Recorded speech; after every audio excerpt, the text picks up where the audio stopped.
Hey, how's it going? Pretty well, pretty well. Yeah, people. I get it. I get it all the time. Man, I'm so glad you got Brian Almon on the show. That's really good. Oh, It I'm must. flattered. Yeah, it must be the perfect dome. You've got the perfect dome for TV. By the way, Brian. By the way, people call this a podcast. I get it. Podcast is the big thing these days. But we were looking at our numbers, and this program, if you're watching on YouTube, more people watch it on their TV if you're watching on YouTube than they do on their mobile devices or their computer. So I think we're officially a TV program now. So Yeah, the ultimate goal of programs like this, or a lot of the different conservative media outlets, is to provide a viable alternative to the mainstream media. Instead of tuning into KTVB Channel 7 in Boise to hear their interpretation of what happened, you can come to a show like this and see it as it's happening, hear from the legislators themselves, watch actual clips, and I think it can be a valuable resource. yes, yes. And so here we are on our 100th episode. Fantastic. Okay, well, let's get back to business then. You and I both were watching what was going on in the House Ways and Means Committee this morning, and so guys, we're gonna jump around here a little bit real quick because Brian was kind enough to watch all that stuff too. I'm only halfway through Ways and Means because you're only halfway. Well, we'll start. Well, here's the interesting thing I want to play. Let's watch Kevin Andrus present this bill about our U.S. senators. We don't talk about our federal delegation too much on this program, but this is an important thing that happened today in the House Ways and Means Committee. Let's watch this clip. Representative Kevin Andrus, District 35, here to introduce RS 32374. This deals with vacancies of U.S. senators, bringing them in line with the process for U.S. representatives, which is triggering a special election. And with that, I'd ask for your support and introduction. Thank you. Thank you, Representative. Committee, any questions? Or Representative Birch? Thank you, Mr.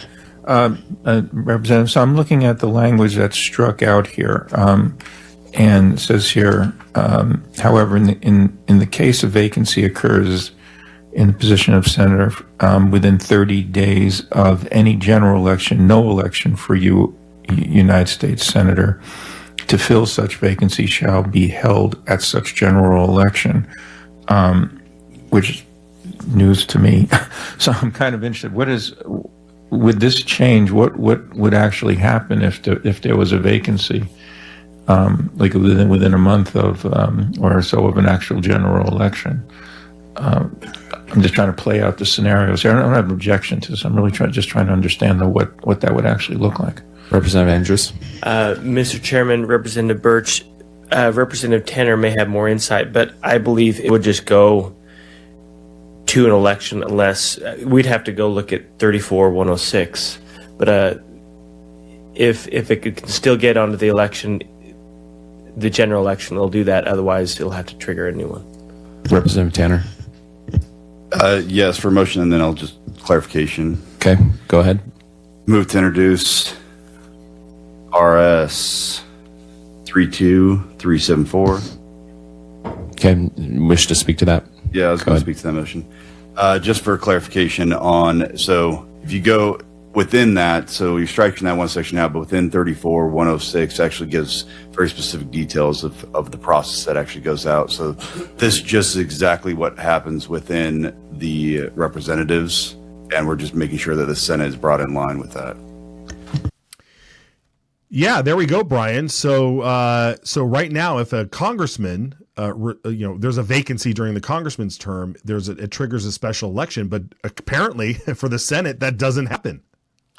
Right, and that really goes back to the difference between the House and the Senate. Originally, in our Constitution that our founding fathers made, the House was elected by the people, the Senate was elected by state legislatures, because the senators were originally supposed to represent the states in Congress. So 17th Amendment passes in 1913. Idaho Senator William Borah was a big supporter of that. Take that away from the legislature and give that power to the people as well. But there still remained some quirks in law like this. If there's a vacancy in the House, well, obviously you have a special election because people in the House are elected. If there's a vacancy in the Senate, well, how do you do that? And other states have done it differently. Sometimes the governor appoints it. Sometimes the legislature does. Sometimes it is a special election. So this really just I guess, catches us up to the 20th century and allows the people to fill that seat. And considering the average age in the U.S. Senate is, like 105, it's a good thing to keep aware of.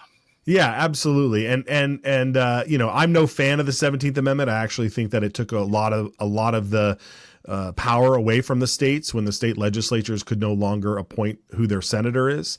But in this case, with it currently being in the hands of the governor of one man, with no say, this just creates, and we've seen this all the time, it just creates a scenario where if you appoint someone during someone else's term, that person immediately starts to serve, and then they immediately become the incumbent, and they have a huge advantage when it comes to the next election cycle, whenever that would be, because everybody gets used to just seeing that person as our senator. And so I think, and unfortunately, we've seen a lot of careers being made by appointments. I mean, people being appointed to this position, and then they run, and then they get appointed to this position, and then they run again, and you can never get them out of office because they keep getting appointed. And the people and the electorate, sadly, is not paying as close attention as you and I and our viewers are. And so you end up just sticking with the incumbent. I mean, the incumbent normally has a 95% success rate when being elected. So I imagine there's going to be some pushback among the establishment on this, perhaps. But I think where we are right now, I think this is a good bill. So it'll be interesting to see it go through. Yeah, it's seems reasonable to me. If we elect senators, then we should have special elections for senators. That's right. Very good. Okay. The other thing that happened this morning was very interesting. Was Representative. Well, let's do this. Representative, just to get your take on this, especially in the spirit of Doge, right? Representative Cornell Razor, up from Boundary and Bonner County, wanted to just do a slight change with some of the way money is spent in this state with a particular department. Let's watch this. Chairman and committee, I'm Cornell Razor, representing District 1, Bonner and Boundary counties. This is a simple bill.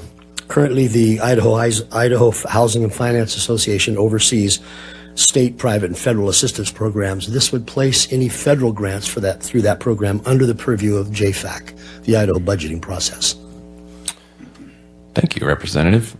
Any questions for the sponsor or Representative Keeley's? Yeah, thank you, Mr. Chairman. Representative Razor, what problem are we trying to solve with this? Representative Razor. Mr. Chairman, committee, I believe it's not a problem. It's just a matter of making certain that every penny that goes through the state is under the purview of the state finance, JFAC, the financing process. Representative Tanner. For motion. Motion's in order. All right, makes sense to me on the surface, right, Almon? Oh, for sure. And this is one of those little things that is chipping away at the established bureaucracy and their outsized power rather than our elected representatives. JFAC is supposed to appropriate money, whether it's state money or federal money, to all the various state agencies. But then these agencies can go get grants. They can apply for federal grants to do this or that. And as we saw over the last 4 years of the Biden administration, a lot of those grants were to fund things that we would consider, not the proper scope and role of government. So this would just bring those grants, at least in some areas, under the purview of JFAC, so that our elected representatives would have to sign off on them before they just get our federal tax dollars into these agencies to do with as they would. Yeah, absolutely. I mean, it's funny how like these people, they especially the legislators, you will hear them all the time say, well, that's federal money. We don't have to worry about it. It's federal money. We don't have to account for it. We don't have to like blah, blah, blah. Like I don't know about you, Brian. I still pay federal taxes. It's still our money.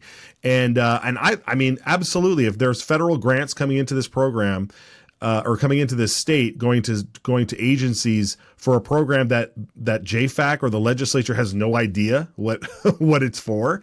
We need to know that. We need to know that. So very good. I'm with you on that one.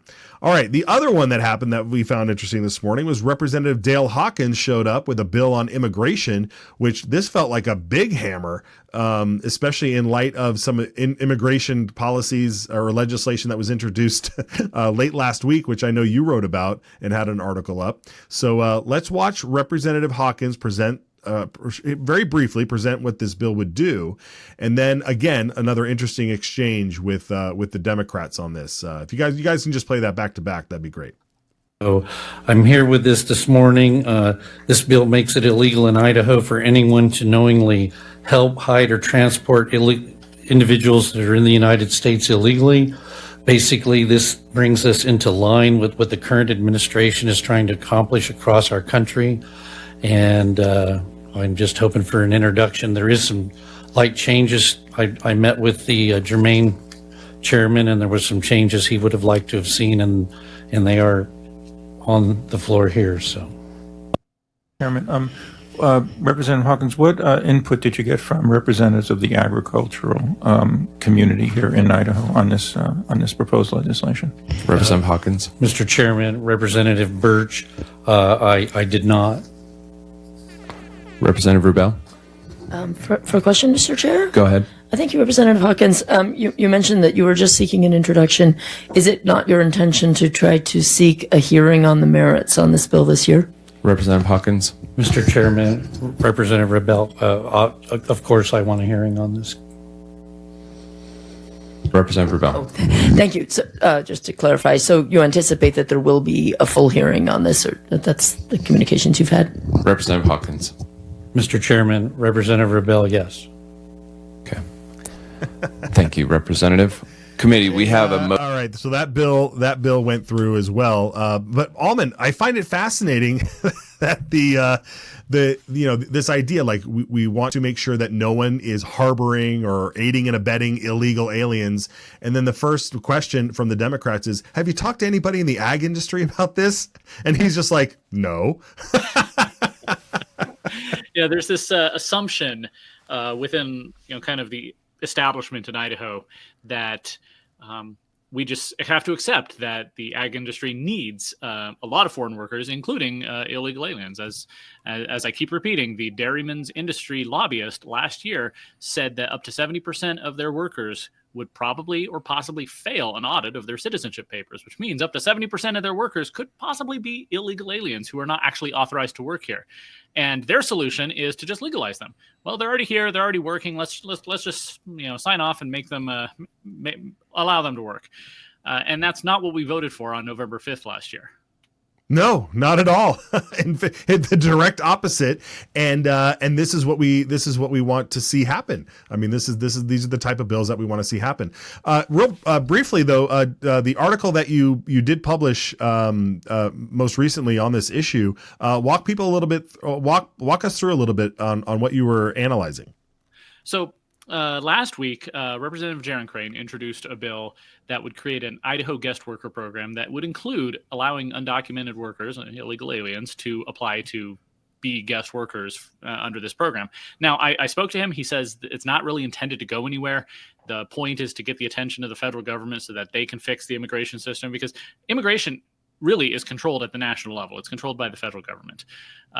They decide how the guest worker programs work, the H-2B or H-2A, H-1B visa programs, and all those things. And our dairy industry right now is not eligible for H-2A visas because it's for temporary work. It's for seasonal work, picking apples, picking fruit, picking potatoes, not milking cows, which happens year round. And the dairy industry has been calling for some form of reform so that they can have guest workers all year long on this sort of visa.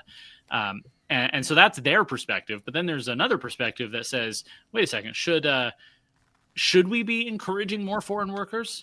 And that's my perspective. I'm saying maybe we shouldn't. Maybe we should encourage more Americans to work these jobs. When they say that these are jobs Americans won't do, what they're really saying, in my opinion, is that these are jobs Americans won't do for the wages we offer. And they'd rather go through the whole rigmarole of the paperwork and lobbying in order to have these visa programs, in order to have what seems to be cheaper labor. Why not just, instead of investing in all that, just raise your prices so that Americans are willing to do the job? Yeah, and Almon, we kept hearing all last year that this isn't cheap labor. It costs us a lot of money. It costs us a lot of money to bring them over here and to pay for this and to pay for that and to pay for their housing and to have cars and planes and all these things. It's like, what are you talking? Like, okay, so is it cheap labor or is it not? And if it's costing you way more, then just hire American. I'll tell you what, Brian, when I drove out to, I posted this on X, when I drove out from Boise to Idaho Falls, you know, I took 84 and 15, 80, you know, whatever that stretch is across the entire farmland of Idaho down there. I didn't see one billboard. I didn't see one sign recruiting American workers to go work in these dairy farms and work in the ag industry, even after we know that Tom Homan and the Trump administration is going to be rounding up as many of these illegal aliens as possible and making it harder for them to come here. So you people in that industry, you need to get out there and you need to start training people and offering jobs and getting ready, because a lot of these people are not going to be here anymore, and you're going to be on the hook for and you don't want your business to fail, right? I mean, it's not like they can protest and say, okay, we're not going to hire Americans, we're just not going to, you're going to lose money as well. So we got to get on the I don't know what the full answer is, but we got to get on the right board, and the full answer is the answer can't be just hiring more illegal workers or making it easier for that to happen. So you're exactly right, Almon. Great article over there. We'll make sure to repost it and link it out there. Excuse me. All right. It looks like both the House and the Senate have adjourned, at least for now. They may pick it up later today. And we do want to take a quick break. We do expect Representative Rob Beiswinger to join us. He presented a bill this morning on collective bargaining with the firefighters unions. I don't know if you saw any of that, Almon, but we're going to have him on. We'll get his take on what that's all about. But let's take a quick break. And Almon, when we come back, let's talk about this whole, there's a bill out there to introduce electronic driver's license that you can have on your phone. So we'll take a short break. We'll be right back.